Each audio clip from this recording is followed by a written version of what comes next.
नेपाल और भारत सरकार के बीच अग्निवीर योजना को लेकर अभी तक सहमति नहीं बन पाई है। भारतीय सेना में पिछले 4 साल से गोरखा सैनिकों की भर्ती रुकी हुई है। अगर ऐसे ही रहा तो भारतीय सेना में साल 2030 कोई भी पूरी तरह से गोरखा बटालियन नहीं रह जाएगी। नेपाल के गोरखा सैनिक रूस से लेकर यूक्रेन तक में जंग लड़ रहे हैं। इन युद्धरत देशों में कम पैसा और जान के खतरों के बाद भी नेपाली युवा वहां जाने को मजबूर हो रहे हैं। नेपाल के विदेश मंत्री नारायण प्रसाद सौद ने मंगलवार को दावा किया है कि रूसी सेना में शामिल 100 के करीब नेपाली युवा लापता और घायल हैं। 6 के मारे जाने की भी खबर है। उन्होंने कहा कि इस समय नेपाल के करीब 200 गोरखा पैसे के लिए रूसी सेना की ओर से यूक्रेन से लड़ रहे हैं और यह संख्या और भी ज्यादा हो सकती है।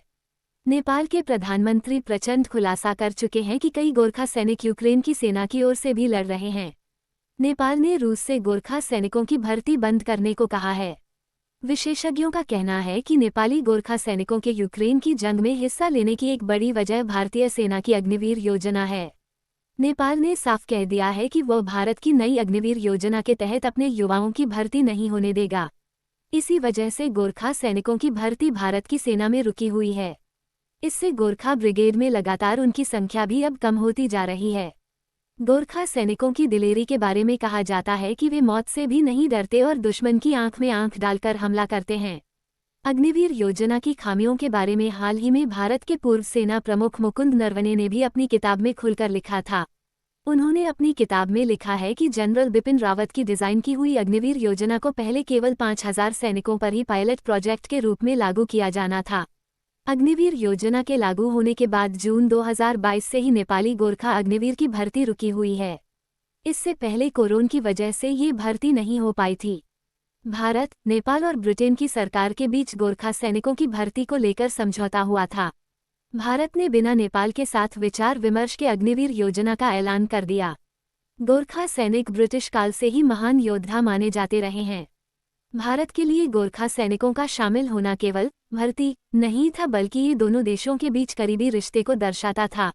अब नेपाल में अग्निवीर योजना को लेकर लोग बंटे हुए हैं। माओवादी प्रचंड नेपाल के पीएम हैं, ऐसे में उनसे झुकने की उम्मीद न के बराबर है। नेपाल के आर्मी चीफ ने भी कहा है कि वे गोरखा सैनिकों के भारतीय सेना में भर्ती का विरोध नहीं करते हैं, उनका विरोध केवल अग्निवीर योजना को लेकर है।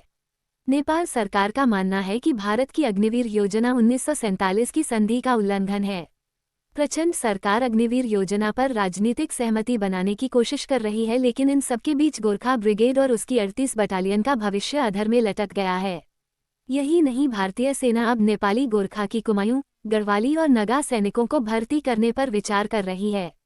वह भी तब जब गोरखा सैनिक रहे फील्ड मार्शल सैम मानेकशॉ पर फिल्म बनी है। भारत और नेपाल में उन्हें पूरे सम्मान के साथ याद किया जाता है। रिटायर मेजर जनरल अशोक के मेहता अपने एक लेख में चेतावनी देते हैं कि अगर ऐसे ही रहा तो साल 2030 तक कोई भी विशुद्ध गोरखा बटालियन नहीं बचेगी। उन्होंने ये भी चेतावनी दी कि अगर गोरखा सैनिकों को भारत भर्ती नहीं करता है तो पड़ोसी चीन उनकी तरफ लालचभरी नजरों से देख रहा है। इससे भारत के लिए खतरा और ज्यादा बढ़ जाएगा। भारत नेपाल के बीच रिश्ते फिर कभी वैसे नहीं रह जाएंगे जैसे दोस्ती भरे अभी हैं।